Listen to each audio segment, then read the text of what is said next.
Beyond back-to-back, Rethinking Meetings for Well-Being and Productivity abstract. This article explores the psychological factors contributing to meeting fatigue in many organizations and offers recommendations for restructuring meeting culture in a more sustainable way.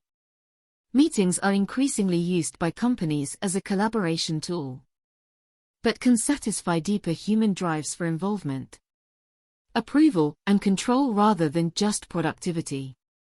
However, over-reliance on frequent and back-to-back meetings takes a psychological toll by disrupting focus, activating stress responses, and reducing autonomy. Though intended to increase productivity, excessive scheduling often backfires as overstressed employees are less effective. The article recommends guidelines for purposeful meetings, empowering employees to consider alternatives, limiting back-to-backs, using timeboxes and clear agendas, and fostering well-being. A case study demonstrates reductions in staff meeting time and improvements in productivity after implementing norm changes. Overall, the article makes the case that rethinking meeting culture grounded in behavioral science can boost employee engagement and company performance. As a management consultant who works closely with organizational leaders, one of the most common challenges I see companies facing relates to meetings. Countless leaders report feeling overwhelmed by never-ending calendar requests and back-to-back video calls. Employees complain of burnout from endless hours spent in unproductive meetings. As someone who has researched behavioral science and organizational psychology for years, I've come to understand why so many people have developed meeting fatigue. Today we will explore the psychological factors driving overscheduling and how leaders can approach meetings in a more sustainable way. The allure of the meeting. On the surface, companies increasingly rely on meetings as a way to collaborate, problem solve, and drive work forward. However, at their core, meetings satisfy deeper human drives beyond productivity. Janis, 1972. Psychologists have long studied how people use meetings to feel involved, gain approval from others, and reduce uncertainty. Rogelberg et al. 2006. For leaders especially, calling frequent meetings can fulfill an innate drive to feel in control, unlike an active manager. De Kramer and Van Nippenberg. 2005. Unfortunately, technology has only exacerbated this tendency by making it trivially easy to schedule digital gatherings with just a few clicks. As a result, meetings have become the default activity rather than an optimal solution. The psychological toll of overscheduling, while useful in moderation, relying too heavily on meetings takes a psychological toll. First, constant back-to-back sessions disrupt employees' ability to truly focus. Kirsch, 2000. With little time for deep work between calls, quality and productivity suffers. Wiesender, 2020. Additionally, the stress of never-ending notifications and reminders activates the body's stress response. Over time, chronic low-level stress leads to burnout as the mind and body become exhausted. Maslick et al.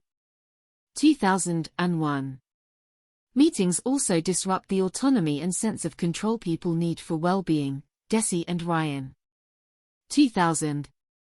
With calendars tightly scheduled by others, employees have little say over how they spend their days. The productivity paradox. Ironically, while meetings aim to drive work forward, excessive scheduling often backfires and reduces overall productivity. When people feel overloaded and stressed, their cognitive abilities diminish as attention and willpower fade. Baumeister et al. 1998. Additionally, studies show diminishing returns when more than 5 people participate in a single meeting. Doyle and Strauss.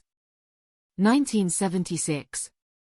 With large groups come coordination challenges, social loafing, and diffused responsibilities that inhibit decision-making. Deal and Strobe. 1987. Further, endless preparatory work like pre-reads, agendas, and notes prevents employees from focusing on their real job duties. Rogelberg et al. 2006. In many cases, quick phone calls or email could address issues more efficiently than lengthy in-person meetings. Rethinking the meeting culture given these psychological realities. Companies must rethink how they approach and schedule meetings as part of the overall work culture. As a consultant, here are some best practices I recommend to leaders looking to combat meeting overload. Establish clear meeting guidelines on purpose, participants, and protocols to streamline interactions and focus discussions. Allen et al. 2014. Empower employees to question whether meetings are truly needed and encourage alternative collaboration methods like written updates when appropriate. Rogelberg et al. 2010. Limit back-to-back scheduling to allow for focus time between interactions. Kirsch, 2000. Schedule breaks or individual work periods regularly.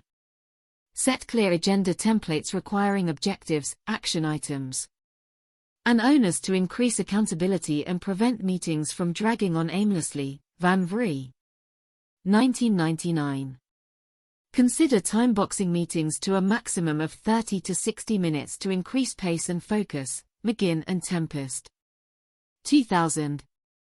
Opt for video calls selectively and encourage in-person interaction only when truly important to foster connection and dialogue. Kraut et al. 1990. Collect post-meeting feedback to evaluate effectiveness and continually enhance the meeting experience. Allen et al. 2014. Beyond these practices, leaders must model responsible meeting behaviors themselves. Overscheduling often stems from the top down, so leadership commitment is crucial for normalization. I've seen remarkable shifts at companies that make well-being a priority by limiting their own back-to-backs and encouraging employees to protect focus time.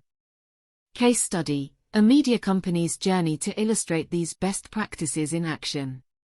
Consider the case of a large media company I recently consulted for. Reporting over 50% of employees feeling overwhelmed by meetings. The executive team made changes a top priority. We began by surveying employees on pain points and time spent in various activities. Data showed staff averaging 3 to 4 hours daily in meetings, despite only 30% finding them highly productive. We then partnered with departments to analyze calendar data, interview key personnel, and evaluate interactions. Across the board, we found minimal pre-planning, unlimited back-to-backs, and unclear discussion goals. Armed with these insights, the leadership team rolled out new guidelines around template agendas, timeboxing norms, reduced group sizes, and protocols for canceling low-value sessions. Additionally, they encouraged alternates like written status updates and limited daily video calls to 2 hours maximum. To foster accountability, they introduced a post-meeting feedback survey and quarterly reviews of department metrics. Just 3 months later, surveys showed staff meeting time reduced by 35% on average while productivity and well-being sharply increased. Morale boosted as people gained back hours each week for focused work. The benefits of a new approach through empirically grounded changes like those above. Companies see remarkable benefits to their culture and bottom-line performance. Freed from constant interruptions and stress, employees are more focused, collaborative, and engaged in their work. Rogelberg et al. 2006. Allen et al. 2014. With clearer goals and procedures, meetings become more targeted discussions that truly advance initiatives instead of wasting valuable time. Leadership's commitment to well-being also strengthens employee commitment in return. Deci and Ryan. 2000. Financially, decreased overtime from long and unproductive sessions as well as reduced training costs on new hires offset any initial investments. Rogelberg and Leach. 2007. Ultimately, a company rethinking its relationship with meetings sets itself up to optimize productivity, connection, and innovation for decades to come. Conclusion: in today's digital workplace, relying too heavily on meetings as a default interaction mode fails to consider human cognitive limits and well-being needs. While useful tools when properly focused, overscheduling often stems from psychological drives for involvement and control more than productivity alone. Leaders therefore must take a measured, empirical approach to restructuring meeting culture grounded in behavioral science best practices. With changes like template agendas, reduced back-to-back sessions, accountability, and alternative collaboration methods, companies see remarkable results in reduced fatigue, increased focus, and even financial performance.